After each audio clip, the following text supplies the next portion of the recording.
साथियों नमस्कार, मैं हरिश्चंद्र बर्णवाल इस वीडियो में आप सभी का स्वागत करता हूं। दोस्तों, आज एक बहुत बड़ा सवाल आपके सामने रख रहा हूं। आखिर सुप्रीम कोर्ट में कपिल सिब्बल का डब्बा कैसे गुल हो जाता है, यह मैं आपको डिकोड करके बताने वाला हूं। लेकिन असली सवाल आपके मन में यह उठ रहा होगा दोस्तों कि आखिर बार बार हारने के बाद भी कपिल सिब्बल जीते हुए क्यों लगते हैं। आप समझिए, एक बहुत बड़ी कहानी है दोस्तों। अभी जो वक्फ संशोधन अधिनियम पर सुप्रीम कोर्ट का एक अंतरिम फैसला आया, मैंने तो दोस्तों आपके सामने स्पष्ट रूप से कहा कि वक्फ संशोधन अधिनियम पर मुस्लिम पक्ष की बहुत बड़ी हार हुई है। मैंने स्पष्ट रूप से कहा था, आपको ध्यान होगा। लेकिन इस देश के अधिकतर लोगों ने और इधर के भी इकोसिस्टम ने यह कहा कि सरकार की हार हो गई। और जैसे ही शाम ढलना शुरू हुआ, एकदम से पता चला कि अरे नहीं, मुस्लिम पक्ष की जीत नहीं हुई है, हार हुई है। तब जाकर मेरे दिमाग में आया कि आखिर वो कौन सा खेल है यार, कि ये कपिल सिब्बल साहब हार भी जाते हैं तो लगता है जीत रहे हैं, और हारने के बाद भी उनको बड़े बड़े केस मिल जाते हैं। आज मैं इसी को आपको दिखाना चाहता हूं दोस्तों, कुछ बड़े केस। मैं 13 बड़ी हार आपके सामने रख रहा हूं, आपको समझ में आएगा, जिनको हम समझते हैं कि वो बहुत बड़े वकील हैं। दरअसल वो हर बड़े केस को हार जाते हैं, लेकिन नैरेटिव का गजब का कमाल है, लगता है वही सबसे बड़े वकील हैं। आज मैं चाहता हूं दोस्तों, ये पलटती हुई बाजी जब मैं आपको दिखा रहा हूं, कैसे 24 घंटे में पलट गई बाजी, आप जरूर कमेंट कीजिएगा दोस्तों। ये जुडिशियरी को लेकर एक बहुत बड़ा पक्ष आपके सामने रख रहा हूं। मैं निवेदन करता हूं दोस्तों, आप जरूर कमेंट करके अपनी राय रखिएगा, ताकि पता चले आप क्या सोचते हैं। जो मैं पहले देख रहा था वही आप सोचते हैं। बार बार लगता है यार, कपिल सिब्बल इतने बड़े वकील हैं। और हां दोस्तों, कल से नवरात्रि का पवित्र उत्सव शुरू हो रहा है।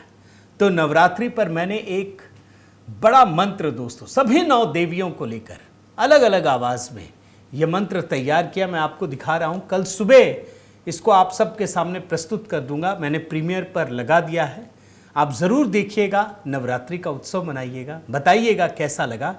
ये बहुत अच्छे तरीके से हमने प्रेजेंट करने की कोशिश की है। आइए शुरू करते हैं दोस्तों। सबसे बड़ी हार नंबर 1, मैं 13 घटनाएं आपको दिखाने वाला हूं गिनती से। पहला, वक्फ संशोधन अधिनियम। आप देख रहे हैं खबर क्या है, वक्फ पर सुप्रीम कोर्ट के अंतरिम फैसले से सभी पक्ष खुश। आखिर अदालत के आदेश में ऐसा क्या है। सबने कहा, देखा जीत गया मुस्लिम पक्ष। कैसे भाई, तो डीएम के अधिकार छीन लिए। मैंने कहा कोई अधिकार नहीं छीने, उसके पास है अधिकार अभी भी। इन्होंने कहा नहीं, 5 साल वाला भी नियम स्थगित हो गया। मैंने कहा कोई स्थगित नहीं हुआ, जब नियम बनेगा तो चालू हो जाएगा। वक्फ बाय यूजर, उसका भी कोई अर्थ नहीं रहा, सबको देना पड़ेगा। लेकिन उसी को लेकर के पूरा गोल गोल घुमाना शुरू किया। कपिल सिब्बल जमीयत उलेमाए हिंद के तरफ से पेश हुए। इसमें तो अभिषेक मनु सिंघवी भी थे, मैं दोनों को बोल देता हूं। और आप देखिए इसके बाद क्या हुआ, दूसरी स्टोरी इसी में देखिए। वक्फ कानून पर सुबह सुप्रीम कोर्ट के फैसले को जीत मान रहा था मुस्लिम पक्ष, शाम होते होते पलट गई बाजी। यह है नैरेटिव का कमाल, यह है कपिल सिब्बल साहब का कमाल। जो हार थी उसको जीत के रूप में पेश कर दिया। 2024 का चुनाव ऐतिहासिक है दोस्तों। नतीजा, मैं तो कहता हूं सिर्फ 4 जून के नतीजे पर एक पीएचडी होनी चाहिए। रिसर्च, कैसे एक हारी हुई बाजी को इंडी गठबंधन ने जीत में तब्दील कर दिया। हम जीत गए, हम जीत गए। जीते नहीं थे, हार गए थे। कहने लगे हम जीत गए, और इधर का इकोसिस्टम भी मातम मनाने लगा। यह वही कहानी है, वक्फ पर हार गए थे, जीत का जश्न बनाने लगे। बाद में पता चला आप जीते नहीं, आप हार ही गए हैं। तो यह सबसे बड़ी हार है। और इसके बाद मैंने अपने रिसर्च को आगे बढ़ाया दोस्तों। और दूसरा एकदम ताजा मामला, बिहार सर का केस। कपिल सिब्बल राष्ट्रीय जनता दल की तरफ से पेश हो रहे हैं। इसमें भी अभिषेक मनु सिंघवी साहब हैं और ये 7 राजनीतिक दलों की तरफ से पेश हो रहे हैं। क्या हुआ? सबने दिखाया ना, सुप्रीम कोर्ट ने कहा है हम सब रद्द कर देंगे, हम खत्म कर देंगे। क्या रोक लगाई है क्या दोस्तों? सुप्रीम कोर्ट ने रोक लगाने से साफ साफ इनकार कर दिया। यह कहा कि आधार एपिक भी फर्जी हो सकते हैं। भाई, आदमी के पहचान के लिए तो आधार ठीक है, लेकिन नागरिकता की पहचान के लिए नहीं है। यह सुप्रीम कोर्ट ने कहा है, जरूर कहा आधार को शामिल कीजिए, लेकिन वो नागरिकता का परिचय नहीं है कि अगर आधार है तो आप नागरिक ही होंगे भारत के। यहां भी कपिल सिब्बल को मात पड़ी है, आपको बता दे रहा हूं। और साफ साफ सर को लेकर सुप्रीम कोर्ट की एक बहुत बड़ी टिप्पणी है कि सर वोटर फ्रेंडली है, वोटरों के खिलाफ नहीं है। और सुप्रीम कोर्ट ने यहां तक कहा दोस्तों कि आप बिहार को बदनाम मत कीजिए। अब नतीजे भी आएंगे। अभी तो अक्टूबर के फर्स्ट वीक में दिया है, आखिरी समय में, आप देखिएगा, तब तक तो सब कुछ निकल चुका होगा। ये बहुत बड़ी हार है कपिल सिब्बल की भी, अभिषेक मनु सिंघवी साहब की भी। हार नंबर 2 है। तीसरी बड़ी हार नंबर 3, आर्टिकल 370 भारत सरकार ने खत्म कर दिया, मोदी सरकार ने किया। वकील, जब सुप्रीम कोर्ट में ना इतनी याचिकाएं आ गई, मेरे ख्याल से सैकड़ों याचिकाएं आ गई थी। वकील कौन थे? वकील थे नेशनल कॉन्फ्रेंस के सांसद की तरफ से कपिल सिब्बल। और इसमें तो दोस्तों सारे बड़े जज, चंद्रचूड़ साहब, संजय किशन कौल, संजीव खन्ना, BR गवई, सूर्यकांत, तमाम लोगों ने, और पूरी की पूरी संवैधानिक पीठ ने सर्वसम्मति से कहा कि आर्टिकल 370 एक अस्थायी प्रावधान था। भारत सरकार ने जो कुछ किया वो ठीक किया है, इसको निरस्त करने को पूरी तरह से बरकरार रखा। कपिल सिब्बल की बहुत बड़ी हार थी दोस्तों। ये नैरेटिव नहीं आया, लड़े, कहे, कुछ हुआ, सब खत्म हो गया, फिर बड़ा केस मिल गया। क्या ये बड़ी हार नहीं थी? बड़ी हार नंबर 4 सुनिए, राम मंदिर बाबरी मस्जिद केस। कपिल सिब्बल मुस्लिम पक्ष की तरफ से पेश हुए। आप जानते हैं इसमें तो क्या क्या हुआ, इस पर तो अलग से किसी को रचना करनी चाहिए, ताकि पूरे हिंदू समाज को पता रहे कि कोर्ट में क्या क्या कहा गया है। क्या हुआ फैसला दोस्तों? सुप्रीम कोर्ट ने 5-0 से यह ऐतिहासिक फैसला सुनाया और यह साफ साफ कहा कि जो विवादित जमीन है उस पर रामलला का ही हक है। कपिल सिब्बल तो वहां मांगने गए थे ना, हाई कोर्ट में तो 3 हिस्सों में बांटा था। सुप्रीम कोर्ट ने कहा नहीं, कपिल सिब्बल पैरवी कर रहे थे मुस्लिम पक्ष की तरफ से। और आप देखिए दोस्तों, दूसरा मैं इसी में दिखाता हूं रिपोर्ट। सुप्रीम कोर्ट ने विवादित स्थल पर मंदिर निर्माण के दिए आदेश। ये तो हो गया, कहा दूसरी जगह बने मस्जिद। मस्जिद बनाने का फैसला किया कि दूसरी जगह बनाएंगे, यहां नहीं बनेगा, ये तो रामलला का ही है। कौन था वकील? कपिल सिब्बल थे। सबसे बड़ी हार।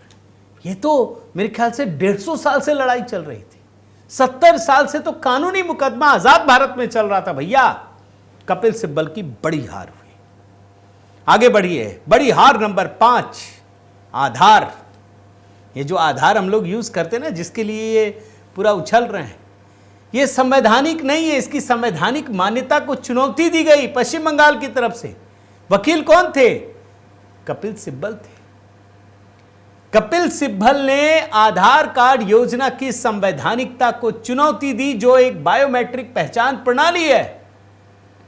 सुप्रीम कोर्ट ने खारिज कर दिया और सितंबर 2018 में बहुत बड़ा फैसला सुनाया और यह कहा कि आधार कार्ड की संवैधानिक वैधता को सुप्रीम कोर्ट ने बरकरार रखी। यह बहुत बड़ी हार है। याद कीजिए उस पल को, आधार को लेकर कितना विवाद पैदा किया इन लोगों ने, किस तरीके से किया। आगे बढ़िए, बड़ी हार नंबर 6, ट्रिपल तलाक। कितना विवाद हुआ, कैसे कैसे किया गया, क्या क्या किया गया। दोस्तों, अगर मैं ये आपको ना बताऊं ना तो आपको पता भी नहीं चलेगा। इतनी बड़ी बड़ी हार इधर अगर कोई इकोसिस्टम में होता ना, वकील तो खत्म ही हो गया होता, कोई केस लेके जाता नहीं। लेकिन ये नैरेटिव का गेम इतना बड़ा है ना कि जो सारे केस हार जाते हैं वो भी इतने बड़े वकील बने रहते हैं। ट्रिपल तलाक में all India Muslim personal law board की तरफ से कपिल सिब्बल न्यायालय में यह तर्क दे रहे थे कि 3 तलाक एक धार्मिक विश्वास है, संविधान द्वारा इसको नियंत्रित नहीं किया जाना चाहिए। सुप्रीम कोर्ट ने क्या कहा? बोला बिल्कुल नहीं, और जो कानून सरकार ने बनाया उसको फिर मान्यता दी। वहां भी कपिल सिब्बल को पूरी तरह से हार का सामना करना पड़ा। आगे बढ़िए, बहुत बड़ी हार नंबर 7, ये देखिए, नागरिकता संशोधन नियम कानून क्या क्या नहीं हुआ, किस तरीके से पूरे देश में हंगामा मचाया गया, पूरी दिल्ली को गिरवी रख लिया, बंधक बना लिया भैया। आप सोचिए, इसमें भी इंडियन यूनियन मुस्लिम लीग की तरफ से वकील कपिल सिब्बल ने दलील दी कि संविधान के मूलभूत सिद्धांतों, समानता आदि का उल्लंघन हो रहा है। अच्छा, इसमें तो अभिषेक मनु सिंघवी भी थे। उन्होंने तर्क रखा कि कुछ लोगों को संदेहास्पद नागरिक की श्रेणी में डाल दिया गया है, पहले सीए के नियम आदि बने। क्या हुआ? सुप्रीम कोर्ट ने मामले की सुनवाई करते हुए अधिनियम पर रोक लगाने से इनकार कर दिया था। अदालत ने 4-1 के फैसले से सिटीजनशिप एक्ट की धारा 6(1) की वैधता को बरकरार रखा था और इसके तो कानून भी जारी हो गए दोस्तों, ठीक चुनाव से ऐन पहले। आप सोचिए, यहां भी उनको जीत नहीं मिली कपिल सिब्बल साहब को। मैं कहीं पढ़ रहा था, इसमें अभी भी मामला चल रहा है अदालत में, लेकिन कपिल सिब्बल तो हार गए। भाई कानून तो बन गया, इंप्लीमेंट भी हो गया, सिटीजनशिप भी मिल रही है।